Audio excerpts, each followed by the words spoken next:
Cuentos de Navidad y Reyes, de Emilia Pardo Bazán. En Semana Santa.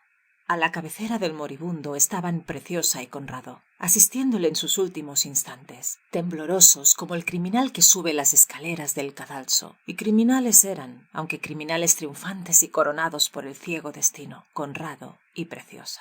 El que, después de largos sufrimientos, sucumbía en el cuarto impregnado de olores a medicinales drogas, entristecido por la luz amarillenta de la lamparilla que iba extinguiéndose al par que la vida del agonizante, era el esposo de Preciosa, el protector y bienhechor de Conrado, y para los que de común acuerdo le engañaron y ofendieron sus canas, no tuvo nunca aquel honradísimo viejo, generoso y confiado como un niño, más que palabras de dulzura y hechos de bondad y amor.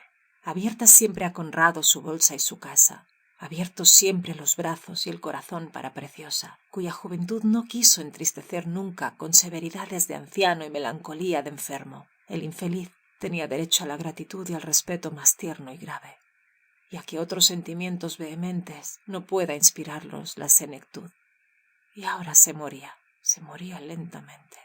Después de advertir a Preciosa que quedaba instituida su única heredera, y que, si no sentía repugnancia por Conrado, a quien él miraba como hijo, deseaba que ambos le prometiesen casarse a la terminación del luto. Cuando manifestó así su voluntad, en voz desmayada y flaca, y apoyando sus manos ya frías en las manos febriles de Conrado y Preciosa, los dos se estremecieron, y sus ojos, como delincuentes que tratan de ocultarse y no saben dónde, vagaron por el suelo, cargados con el peso de la vergüenza. Preciosa, sin embargo, mujer y extremada en la pasión, fue la primera que recobró ánimos y, reaccionando violentamente, trató de atraer la mirada de Conrado y de pagarla con una débil sonrisa. Pero Conrado, como si sintiese picadura de víbora, se retiró al fondo de la alcoba y, dejándose caer en la meridiana, escondió entre las palmas el rostro. Un silabeo apenas perceptible del moribundo le llamó otra vez a la cabecera del lecho. Conrado, mira. Soy yo quien te lo ruega en este momento solemne. No dejes desamparada, Preciosa. Que sea tu mujer, y quiérela y trátala como la quise yo, siquiera por el día en que estamos. Dame palabra. Y Conrado, balbuciente, solo pudo barbotar: la doy, la doy. Lucía una chispa de contento en las apagadas pupilas del moribundo, pero como si aquel esfuerzo hubiese agotado el poco vigor que le quedaba, cayó en un sopor, nuncio del fin. Tal fue la opinión del médico, que aconsejó se trajese la extremaunción sin tardanza, pero al llegar el sacerdote con los santos óleos, no había calor vital en el cuerpo. Preciosa lloraba de rodillas, y Conrado, agitadísimo, paseaba desesperadamente arriba y abajo por el gabinete que precedía a la estancia mortuoria. El sacerdote, que salía, le tocó suavemente en el hombro. «No se aflija usted», dijo en tono afectuoso, confundiendo con un gran dolor aquel acceso de remordimiento agudo. Las virtudes de este señor le habrán ganado un puesto en el cielo, y después la misericordia de Dios, especialmente en el día en que estamos. Era la segunda vez que esta frase resonaba en los oídos de Conrado, pero ahora resonó, más que en los oídos, en el alma, la misma del moribundo, el día en que estamos. ¿Y qué día era? Conrado necesitó hacer memoria, reflexionar. Recordó de pronto. Un relámpago hirió su imaginación fuertemente. El día era el Viernes Santo. Pocos instantes de haberse retirado discretamente el sacerdote, que prometió volver a velar el cuerpo, acercóse Preciosa a Conrado de puntillas y quedó espantada de su actitud, del movimiento que hizo al verla tan próxima. ¡Qué desventura!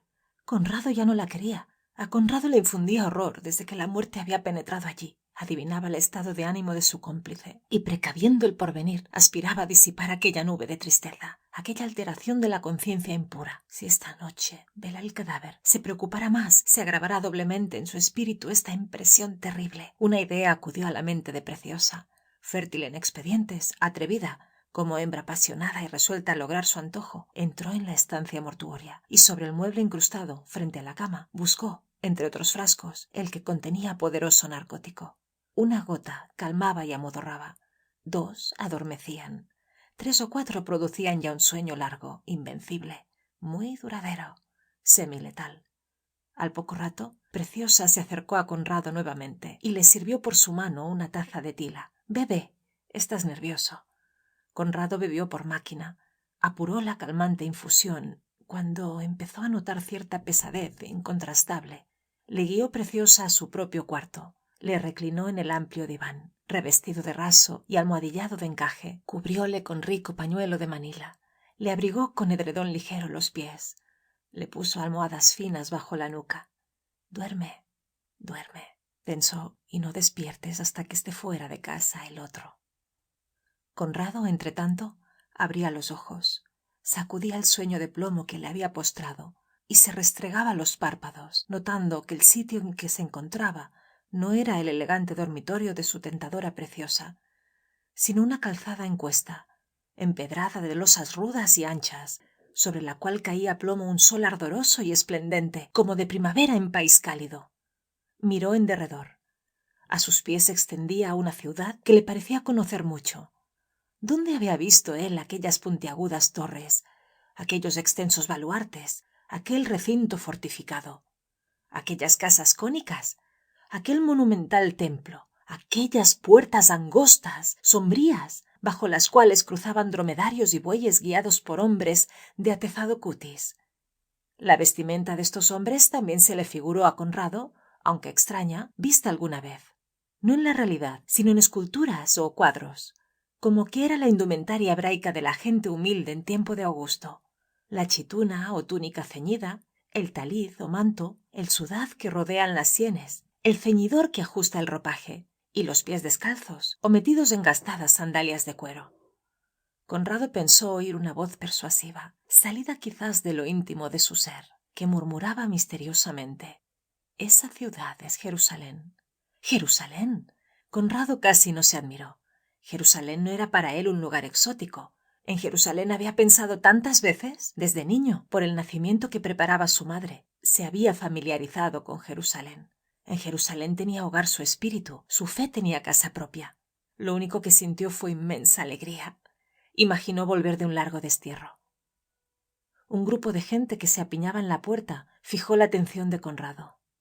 Instintivamente siguió al grupo. Por un camino que defendían a ambos lados setos de chumberas y que orlaban palmas y vides, rosales de Jericó e higueras ya cubiertas de hoja, dirigíase el grupo hacia áspero Cerrillo, que destacaba sus líneas duras sobre el horizonte color de violeta.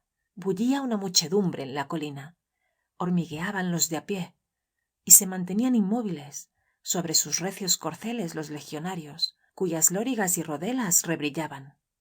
Dominando la multitud, coronando la escena, erizando el cerro, se erguían 3 cruces negras, sobre las cuales parecían estatuas de pórfido rosa, desde lejos, los cuerpos de los 3 ajusticiados. Conrado, entonces, tampoco se asombró, tampoco se creyó juguete de un delirio. Al contrario, se penetró de que estaba asistiendo, no a un drama, a la representación de la verdad misma. Aquella escena, aquella triple crucifixión, y sobre todo una de las cruces, la llevaba él dentro desde los primeros días de la niñez. Si había sufrido, era cuando teniéndola en sí no podía verla ni contemplarla, cuando se le desvanecía, como se desvanece el rostro de una persona querida al querer reconstruirlo cerrando los ojos. ¡Qué felicidad! Poseer de nuevo la visión, clara, concreta, firme, indubitable, de la cruz. No una cruz de oro, plata ni bronce, sino la cruz viva, el madero al punto en que lo calienta el calor del cuerpo divino y lo empapa la sangre redentora. Conrado, sin aliento, de tan aprisa como iba, seguía al grupo, subiendo la agria cuesta, hallando el seco polvo y los abrojos espinosos del siniestro Gólgota, salpicado de blancos huesos humanos que calcinaba el sol. Su afán era colarse cerca de la cruz, ver la cara del Salvador en la suprema hora. Era difícil la empresa. Bullía cada vez más compacta la muchedumbre. Como sucede en sueños, a cada obstáculo que Conrado lograba vencer, surgían otros mayores, insuperables. Nadie le quería abrir paso. Pastores de la sierra, tratantes y tenderillos de la ciudad, mujeres harapientas, con niños famélicos en brazos, fariseos altaneros, esenios pálidos y compadecidos, hijas de Jerusalén, modestas burguesas que bajaban los ojos llenos de lágrimas al ver las torturas del maestro, y por último, los soldados a caballo, enhiesta la lanza, se atravesaban para impedir que nadie salvase el círculo de cuerda y estacas que rodeaba los patíbulos. Conrado suplicaba, cerraba los puños, quería infiltrarse, llegar hasta la cruz central, más alta que las otras donde colgaba Jesús. Quería verle vivo, antes del momento en que, doblando la cabeza, exclamase: «Todo se acabó». Una angustia profunda se apoderaba de Conrado. ¿Lo conseguiría cuando ya el Salvador hubiese muerto? Y bañado en sudor, anhelante, afanoso, corría en dirección a la cima del cerro que siempre se le figuraba más distante.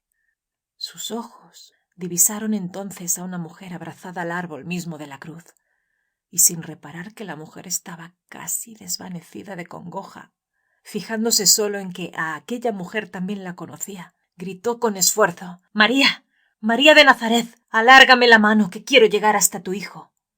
Y María de Nazaret, temblorosa, con los ojos inflamados, trágica la actitud, se adelantó, alargó la mano cubierta por un pliegue del manto, y Conrado, inmediatamente, se halló al pie del madero, tan cerca que el ruido del afanoso resuello del moribundo se le figuraba un huracán. Sin embargo, pensó con gozo: «Vive, vive, puede escucharme todavía».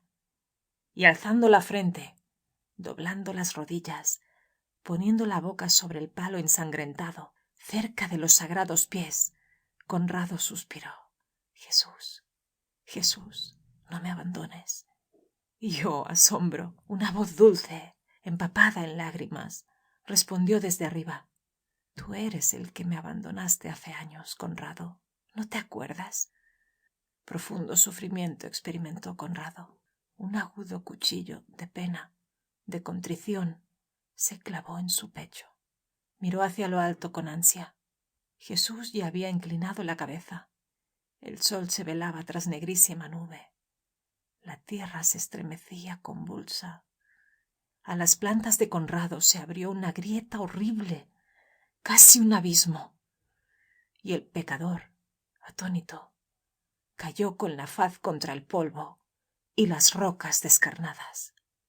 Al despertarse Conrado de su largo sueño artificial, Preciosa estaba allí, vestida de negro, pero linda, fresca, reposada. Espiando el instante de estrechar en sus brazos al durmiente, éste se incorporó, aturdido aún, sin darse cuenta de lo que le sucedía. Preciosa, sonriendo, quiso halagarle, ser para él la vida que renace al borde de una sepultura. Conrado, sin aspereza, la rechazó. Y a paso mesurado, firme, sin tambalearse ya, despejada la cabeza, salió a la antecámara, abrió la puerta, la cerró de golpe y corrió a la calle. Una brisa suave acarició sus sienes. Era la mañana del domingo de resurrección.